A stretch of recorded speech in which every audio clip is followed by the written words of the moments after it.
Welcome back. Now, 2 months after the war has ended, the nearly 300,000 or so displaced civilians still remain in massive welfare centres in the north, waiting until it is time for them to return to their lands and their families. The government is working under enormous pressure to ensure that their wait doesn't last much longer. But in the meantime, aid workers have their hands full as they work with the displaced in the camps. I spoke with Mr. B. Gowthaman of OXFAM Australia about his experience of the ground situation. Hi Mr. Gowthaman, thanks so much for joining me on the program. To start off with, can I just ask you to give me a brief overview of the IDP issue in Sri Lanka as it stands now? The IDP situation in the country currently consists of three important groups. The long-term IDPs, the Muslim IDPs, and then of course you have the Eastern IDPs who had been displaced, and almost all of them have been resettled, barring a few. And then of course the biggest and the most pressing one is about the 280,000 odd IDPs from Vanni who were recently displaced and are currently languishing in camps in Vaunia, Trincomalee, Jaffna, and a few in Mannar. So that's the pressing concern now. And now 2 months on, have things improved in terms of the conditions in the camps? OXFAMs together are involved in working in water, sanitation and public health and hygiene promotion work in the camps. And what we could say is that over the period of time, the material conditions in the camps have improved. They may not be satisfactory even as at this point in time, but we should also record the fact that they have shown a marginal improvement over a period of time. So if you take toilets, from the dates, from the beginning when we had about 100,000 coming in a day and without a place to have a proper sanitation facility, we have improved, and we are working towards achieving the sphere standard. But still, in some places we have the ratios are 1 toilet to 200. So we are trying to improve in many of the places. So that and the same goes for water too. Drinking water and water for use for bathing and washing and other purposes was a big problem. But that problem seems to have been addressed significantly. Some progress, but from the people's perspective, that still is not good enough. That still needs to improve. So what more do you think is needed?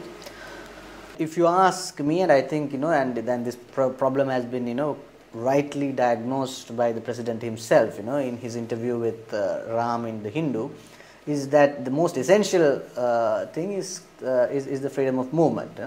This crisis need not be a crisis if freedom of movement is assured or is given to these people.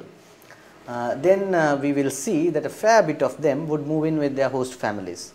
They are from the north, they are from east, they are from Vaunia, the rest of the country. So we would see a fair bit of movement, if the freedom of movement is assured to them. So do you think that quite apart from the basic needs of food and water and clothing and medical supplies, do you think freedom of movement is the most pressing concern? If you have to ask, what are the big structural issues, I would put the freedom of movement first, then family reunification and the right to information. If you actually walk into the camps, which I have done, talked to the people, what you see is uncertainty. They do not know what is in store for them. There is a 180-day plan, but that's not what the people know. They have no idea about what's in store for them. So it would be absolutely essential to let them know of what future holds for them. What is that they would be able to go stay with the families, and then they would be able to go back to their own villages over a period of time. So that kind of information and involvement of them, in planning their movement, I think are more important issues to address, or at least as important as providing food, water, and sanitation. We've been hearing, as you mentioned, about this 180-day plan. Been hearing about demining and plans to resettle these people by the end of the year. So what we've been hearing basically is discourse. But what do you think is needed to make this translate this discourse into positive action, affirmative action? Well, I think the 180-day commitment which was given by the government is a good start. So when we were kind of planning without a time horizon, that was a good start. And that helps to mobilize a huge amount of government machinery. Every ministry now, if you see, are talking and working towards a 180-day plan. But where it fails, in my opinion, is that now it has to be made more concrete and translated in easy language for the IDPs themselves to understand. For say, if I am a family person living in a tent in one of those camps, I should know what is going to happen to me in 1 month. What does this 180-day hold for me? It is translating that and communicating that in an accessible language. The basic right to information for the displaced, I think would go a great, long way in translating or making the 180-day wish of the government a more concrete reality for the IDPs. So where do you think this has gone wrong? Why this breakdown in communication? I think there are a lot of issues at play here. The government is trying to balance the concerns of the IDPs and their constitutional right to freedom of movement with the security concerns of the country at large.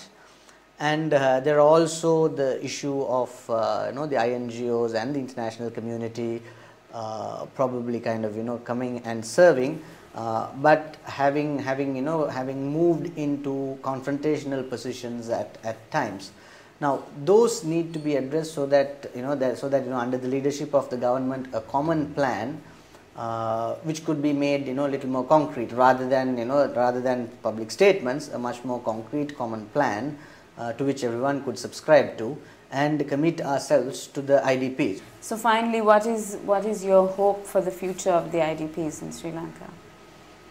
People should be allowed a transitional option to move in with the friends, relatives. That's the Sri Lankan culture. That's Sri Lankan custom to take care of your own family. So they don't go look for the government to look after them. They look for the families. So my immediate hope is that people would be allowed to go stay with their friends, families, thereby taking away the necessity for a crisis in our country. The long-term hope, of course, is for them to be resettled in their own village, in their own habitats, with some support to re-establish their lives and livelihoods. And in that sense, it's not only this particular group of IDPs. We would like to look at the IDPs overall.